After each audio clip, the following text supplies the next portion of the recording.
pleasure to be here. I got to tell you, I took some grief for you guys the other day.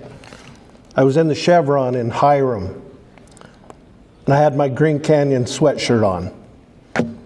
And it was lunchtime for Mountain Crest. And a lot of the students were in there. And they looked and said, "What the hell? I mean, we're in Mountain Crest area." And I said, "Well, I heard this was the best school in Cache Valley." And they looked at me like, I've been smoking something. But I live in Avon. I live down in that area. But I fly the green colors often. Thanks for having me, and I'm going to talk about my culture just a little bit, but relate it to us today, if that's okay. A grandfather sat down with his granddaughter one evening by the campfire. Now, keep in mind, they're Native Americans. She had been studying in her textbook at school about Native Americans, her culture, and she came to him with a question. "Grandfather, why do they always talk about us like we only existed in the past? It seems like they love the old stories, but they do not care about what happens to us today." The old man smiled slowly. He poked at the fire with his stick. He'd lived long enough to see many things change in his life, but that question always seemed to stir something deep within him. "You see," he began slowly, "America loves the dead Indian. They love the old stories, the legends, the dances, the songs from long ago. They love to look at us in museums, frozen in time. To them, we are something from the past, a relic of history that makes them feel special, almost like they were the ones who discovered us." He sighed and looked in his granddaughter's eyes. "But America doesn't love the living Indian, the Indian who is still here, still fighting, still trying to make a future in these lands that were once theirs. The living Indian challenges their story because it reminds them that the past is not over. We are not just a memory in your history book or in your museum. We are still here, standing in front of you, asking for justice, recognition, and reconciliation." The granddaughter frowned, really trying hard to understand what he was saying. "But why can't they love us now?" "Because to love us now," the grandfather continued, "would mean that they would have to acknowledge the harm they have done to us, the land they have taken, the promises that they have broken. It's easier for them to love us when we are ghosts from the past. It's not easy to love us as people with needs, voices, and futures that are in the present." The fire crackled and popped, sending sparks into the night sky. "But we are still here," the grandfather continued. "We carry our ancestors in our hearts and our future in our hands. They may want to keep us in the past, but we are here walking forward. And it's our job, my granddaughter, to keep walking, to keep speaking, to keep reminding them that the living Indian is not going anywhere." The granddaughter was finally starting to understand. She understood now, and she was going to fight for the rest of her life to make sure that her people are remembered in the present. You know, as we look at history, as someone once said, is not just one damn thing after another. History is about how people experience, study, and interpret the past. There is no single history that tells the whole story. There can be many different histories telling many different stories in many different ways. American history, though, for a long time, was written and taught as a single story, a narrative of nation building and unending progress that united its participants into this single American experience. It was framed as a national success story, celebrating human triumphs made possible in a society based on principles of liberty and equality for all, or so we thought. In years past, historians often ignored or dismissed peoples whose experiences didn't conform to that master narrative, and often ignored were the experiences of the American Indian. After all, our story is one of decline and suffering, rather than one of progress or happiness. As a result, records historian Frederick E. Hoxie, the Indian story was not the American story, and it is best that we leave it out. When the Indian story was told, it was usually portrayed as one of a futile resistance to the march of civilization. As in movies, Indian history was little more than a chronicle of hostility towards Euro-American settlers. The image of savage warriors attacking pioneers became firmly fixed in popular concepts of the past, well documented by Hollywood. When Indians were not killing settlers, their history was usually a narrative of the federal government trying to solve the great Indian problem. In many classrooms and most history books, Indian people were either conspicuous by their absence or viewed in such stereotypical ways that it robbed them of their identity. But times change, and the stories that we tell about history changes too. 50 years ago, few colleges or universities offered courses in Native American studies.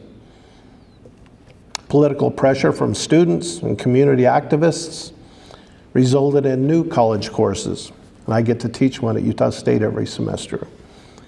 And scholars are now beginning to re-examine the Native American experience. Understanding the past involves looking at history from the viewpoints of many people who have made it over the centuries. Native Americans must be included as a central strand to the history of this country. After all, our nation was built on Indian land. Our historical experiences require us to look beyond the stereotypes and rethink some basic assumptions that we've had about history. If you were to drive along this main road out in front, Highway 91, and just drive past Preston, Idaho, you're going to eventually round a curve that opens up to a beautiful panoramic view of the Bear River bottomlands below. If you know where to look, you can still see the steam rising from the edge of the river. Over 160 years ago, it was at that spot that some 700 members of my tribe, my family, were spending their winter as they had always done. Hot springs nearby provided a welcome place for them to catch their breath, catch up with family and friends on a cold winter day. We called that place Mosotequani, which means home of the lungs. 1/2 mile to the southeast, Colonel Patrick Edward Connor and his 220 cavalry from Camp Douglas, Utah, had the same bird's eye view of that village on the morning of January 29th in 1863, as they made their way down a ravine towards a sleeping Indian village. Think about this. When something terrible happens, where human lives are lost, those places take on a new meaning. Let me give you an example. The 14.6 acres of the World Trade Centers, the beaches of Normandy, a homemade memorial at the side of the road where a fatal traffic accident occurred. These are places that haunt and hurt for the wounds that they hold. But they still compel us to go back for some unexplainable comfort. For hundreds of years, the banks of the Bear River provided a warm camp spot for my people. known to them as Bo'ogai, which means big river. The river's hot springs provided warmth and renewal and healing during the winter months.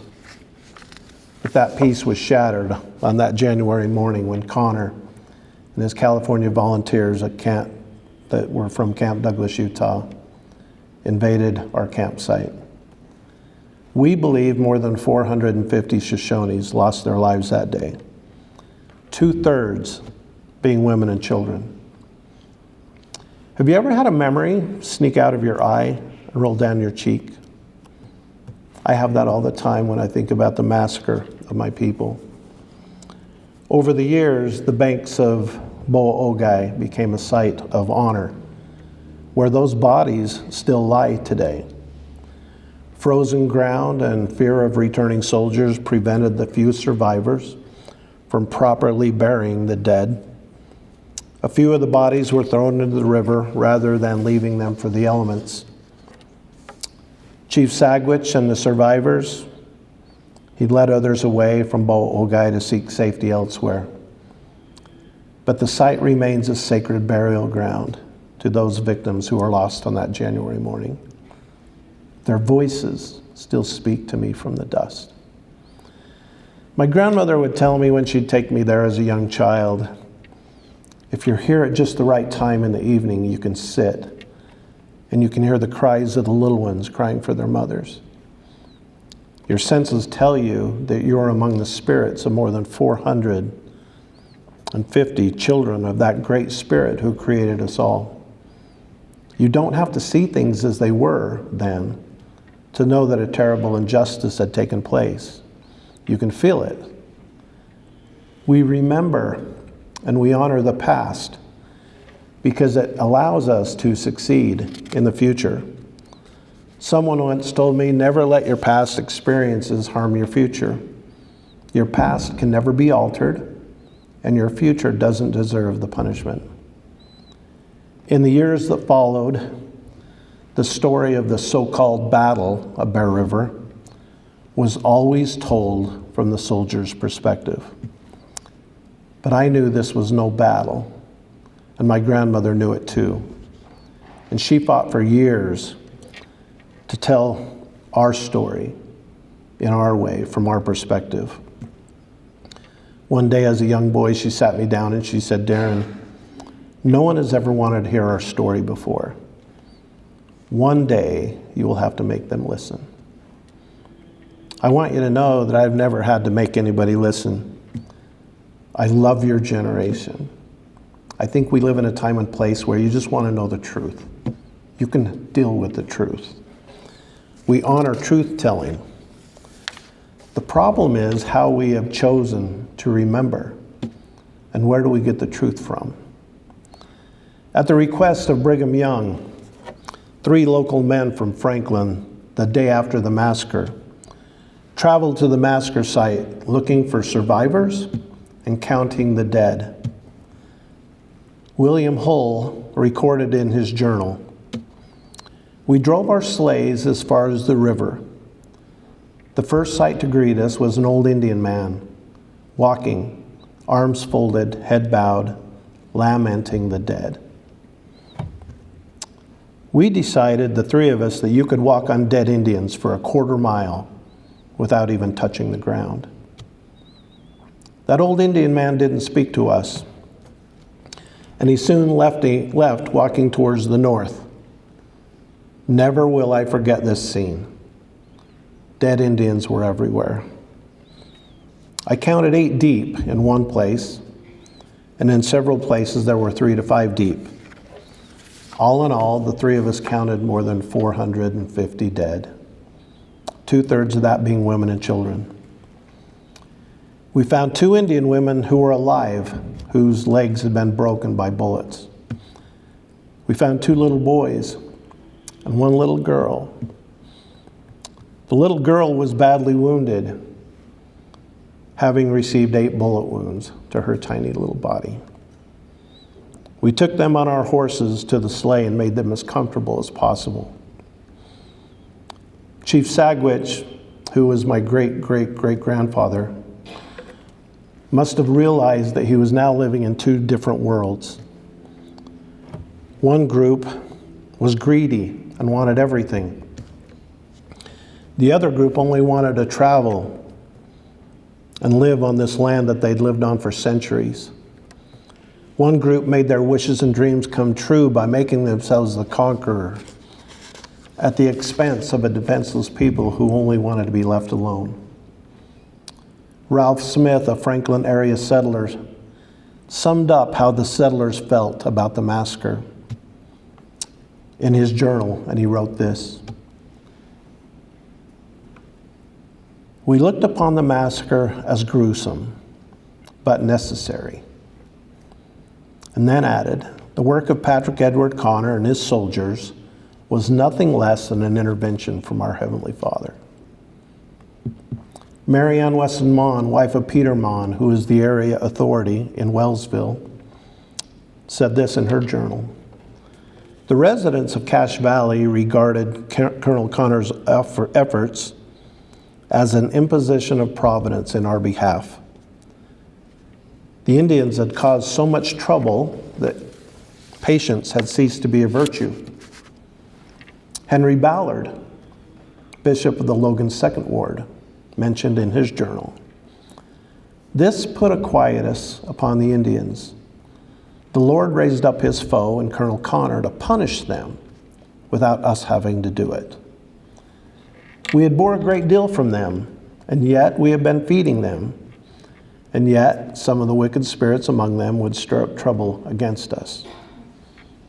George Farrell, Secretary of the Logan First Ward, recorded in the official church minutes that we, the people of Cache Valley, looked upon the movement of Colonel Connor as an intervention from the Almighty God, as the Indians had been a source of great annoyance to us for a very long time.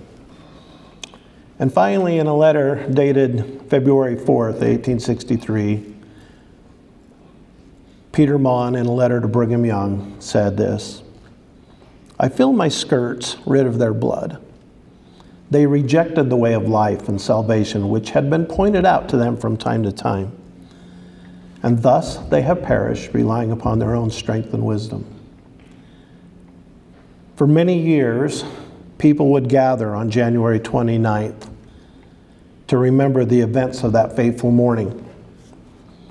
Up until just a few years ago, the memorial was attended by a handful of Native Americans from a variety of tribes, curious folks from nearby towns, local historians, news reporters, and officials from the Church of Jesus Christ of Latter-day Saints. Strangely absent were members of the Northwestern Band of the Shoshone Nation. But all of that changed about 20 years ago, when we finally acquired 35 acres of that sacred site. That one act began a journey to tell our story from our perspective. You see, humans have great memories for what we want to remember. In commemorating something like this, the battle, you tend to forget the uglier parts of history, and you only focus on the heroism of the soldier and saint.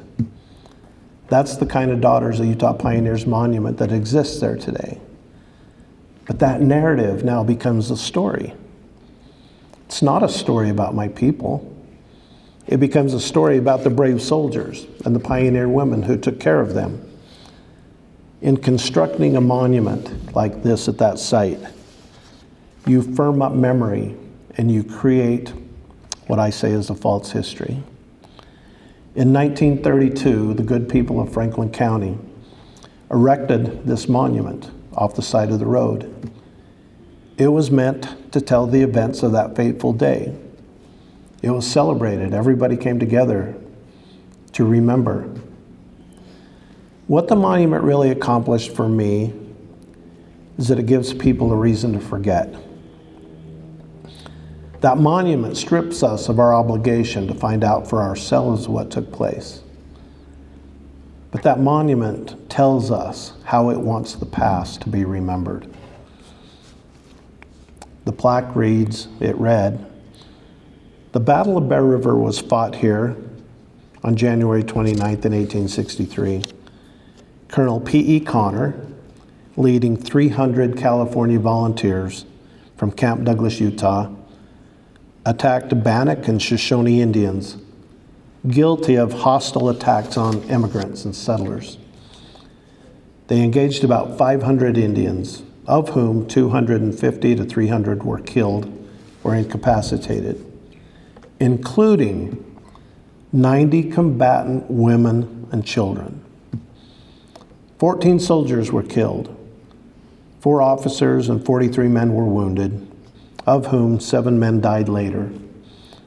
79 men were severely frozen.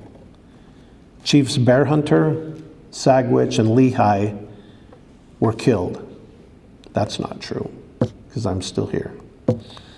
175 horses and much stolen property were recovered. 70 lodges were burned and all the food was scattered.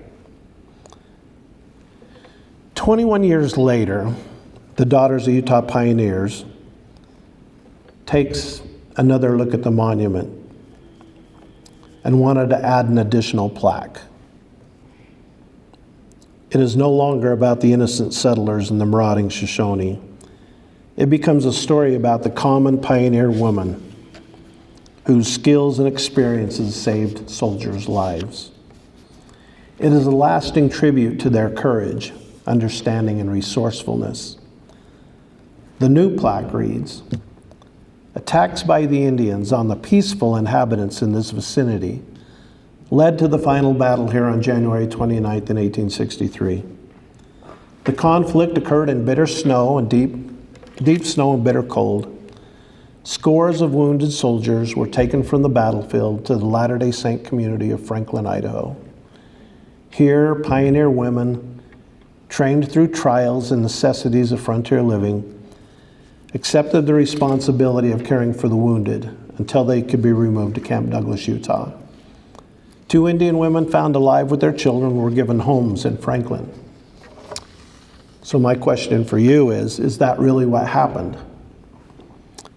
The problem with that narrative for me, and there's many, it gives us one point of view from one generation's perspective, 69 years after the actual event. It's like someone who placed a carefully placed small window that when you look at it, it really excludes a whole quadrant of a beautiful landscape. You only get to see what they want you to see. The plaque also reinforces the views that Indians were savages, and it went so far as to label our women and children as enemy combatants. It reinforced the view that violence on the frontier was necessary for the survival of Mormon communities. And it showed what the consequences would be if both groups tried to share the same space. What if the plaque had been written from the perspective of the Shoshone people? Would it have said the same? Maybe it would have said something like this: "The massacre of the northwestern band of the Shoshone Nation occurred in this vicinity on January 29, 1863. Colonel Patrick Edward Connor and his California volunteers from Camp Douglas, Utah, attacked a sleeping village in the early morning hours of the day. The soldiers shot, raped, bludgeoned, and bayoneted several hundred men, women, and children to their death. The Indians fought back with the limited weapons available to them, but the band was all but annihilated." So which version do we go with? The answer will lie in your perspective. Ultimately, though, the story of Bear River is our story. And in some ways, I hope you can respect the story that we want to have told, as well as recognize your role in that story. History doesn't always affirm us. Sometimes history challenges us to think about an uglier past that we'd rather not have. But that's really the power and the benefit of history. It connects us to the past.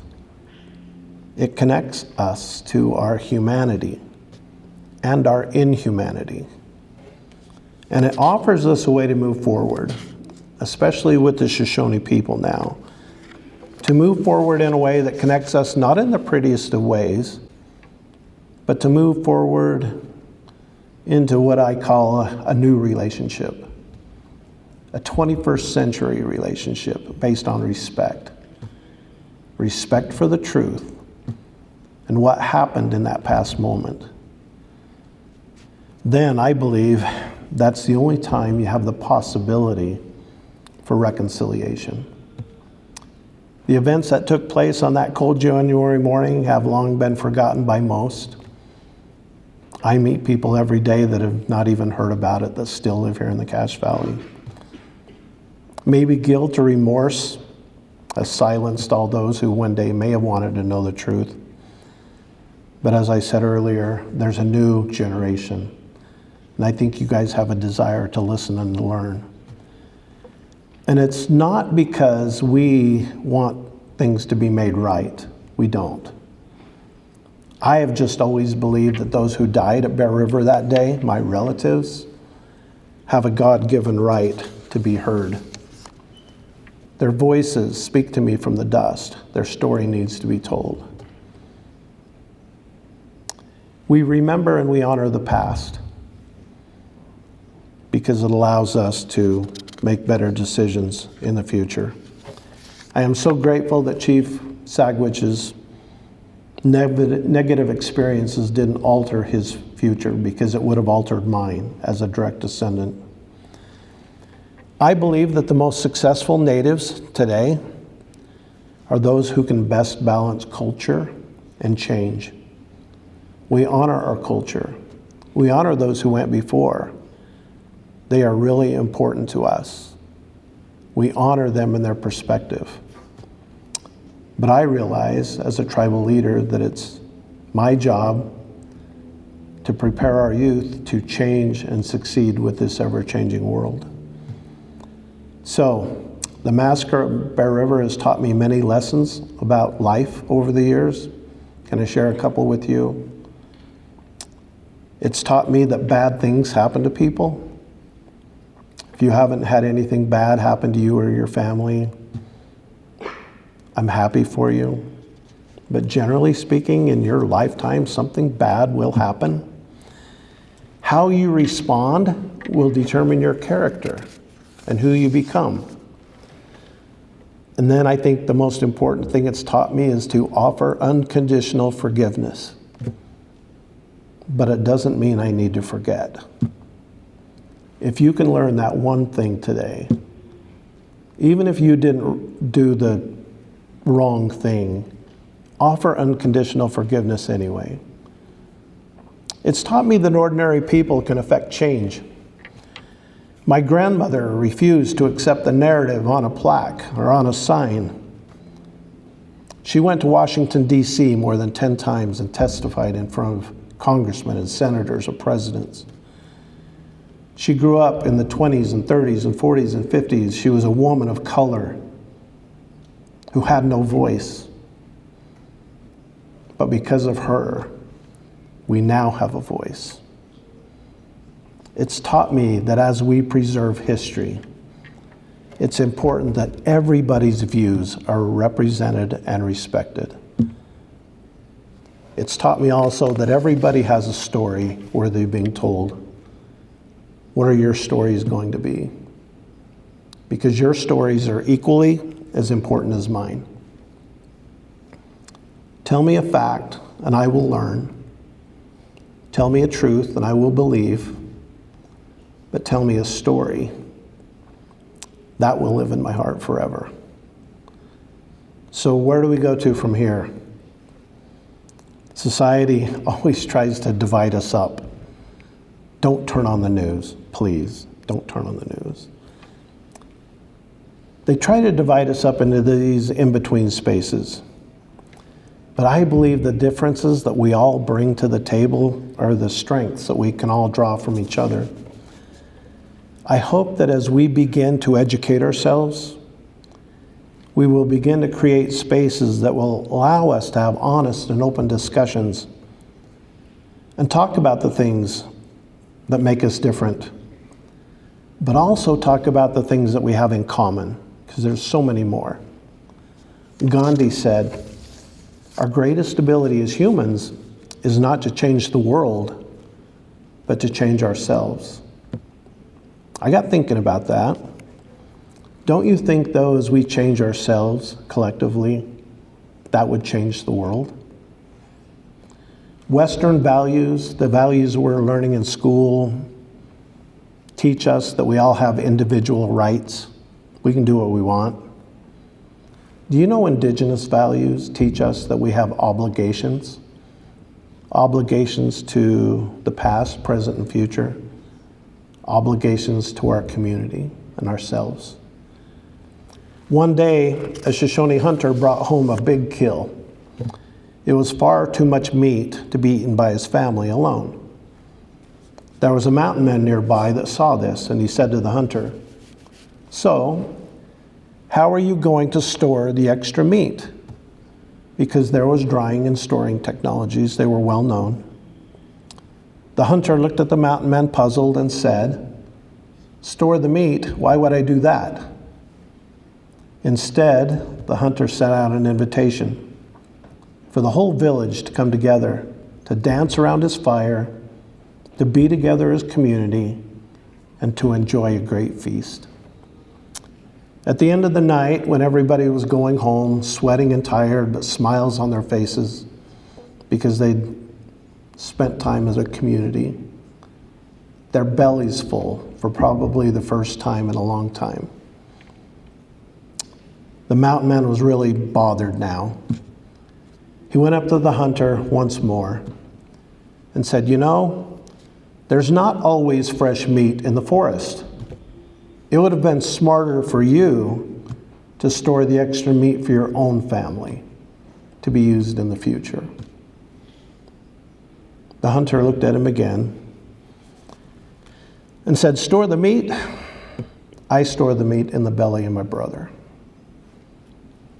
As you guys graduate and you become successful by today's standards, I hope that your status in this life will not be determined by how much money you make or how much you accumulate, but by how much you give away and how much you do to serve your individual community. When I was in grade school, 3rd grade, Miss Butler, she never got married. I know why. She was an old, cranky old woman when I was her teacher. She probably taught Abraham Lincoln, I don't know. I remember her telling me that America was the great melting pot of the world. I don't know if you've heard that term. I suppose, all different nationalities coming together to meld into this one great country. I think it was meant to encourage national unity by promoting a shared identity. I'm not so sure I agree with the melting pot theory anymore, especially when we consider whose identities are being melted away and whose identities get to remain. We've got a lot of work to do. Systemic racism exists in our communities, in our churches, in our schools. We need to acknowledge its existence. We need to get involved by speaking up when we see it. And we need to hold our leaders accountable. I hope that one day we can get back to seeing people for who they truly are, rather than someone who looks different. I hope we can begin to spread the kind of love that awakens the soul, that makes each one of us reach for more, that brings fire to our hearts and brings peace to our minds. You see, that's the kind of love the world needs today. Love, kindness, forgiveness, acceptance. I see you, I hear you, and I accept you.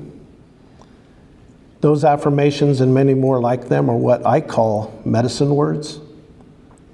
I hope we can speak medicine words to those around us, but especially to our youth. Those words bless us, they inspire us, and they empower us.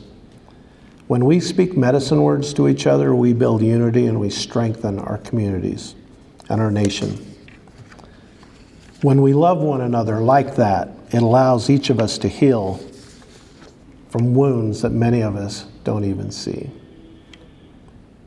I want to use the story of the Bear River Massacre and make a difference in this world.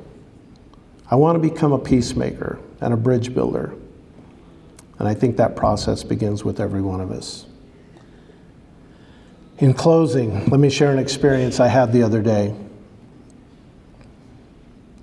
A man I'd known for a long time told me, I think he was trying hard to tell me that he wasn't racist. He said, you know, when I look at people, I don't see color. I went home, I laid in bed, and it really bothered me that he said that. So I get up, I write a lot of manifestos in the middle of the night. I got up and started writing. And I wrote this: when you tell me you don't see color, I know that you mean well, but to me, color is a gift. Color is a story. It is the world carried in the shape of a person's skin, in the history of their braided hair. When I see color, I see the beauty of cultures that have walked beside mine, each one adding their own verse to the great song of humanity. To erase color, even with good intentions, is to silence those stories and to turn away from the beauty that makes differences bring. I want to see color. In each shade, there is knowledge. I see the languages held in the lines of the faces of the people, the laughter that belongs to the people who have endured, their ceremonies that rise like prayers from the land itself. To see color is to acknowledge that we are not all the same, and that's okay. That's not something to fear. It is something we need to celebrate. Each color, each culture enriches my life like a quilt, with each square telling a story that no one else could.